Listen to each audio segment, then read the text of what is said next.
REITs, or Real Estate Investment Trusts, were created by Congress in 1960 to give all Americans the opportunity to benefit from investing in income-producing real estate. REITs allow anyone to own or finance properties. In the same way shareholders benefit by owning stocks in other corporations, the stockholders of a REIT earn a share of the income produced through real estate investment without actually having to go out and buy or finance property.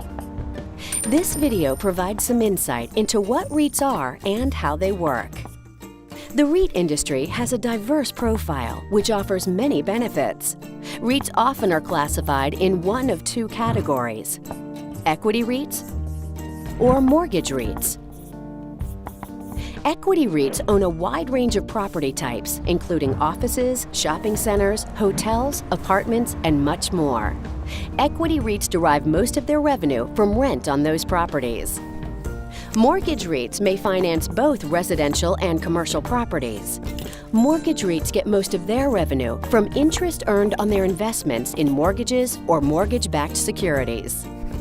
In addition, REITs may be publicly registered with the SEC and have their shares listed and traded on major stock exchanges.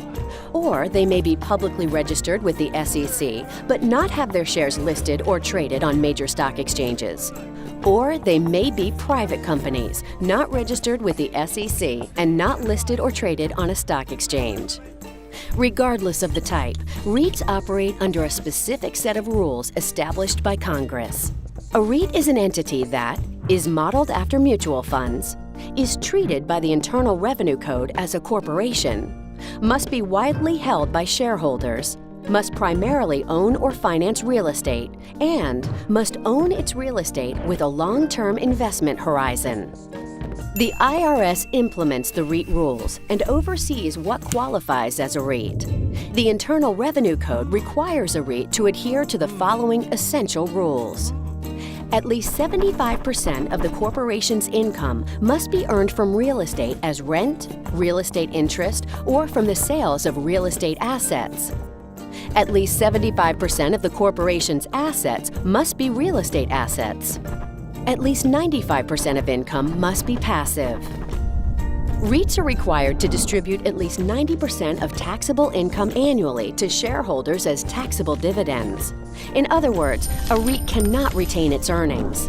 Like a mutual fund, a REIT receives a dividends paid deduction, so no tax is paid at the entity level if 100% of income is distributed.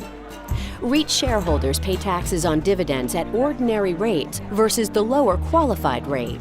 The top ordinary rate is now 39.6%.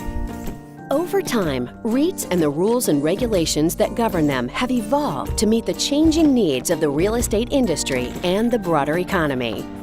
But throughout that process, REITs have remained true to the mission laid out by Congress in 1960.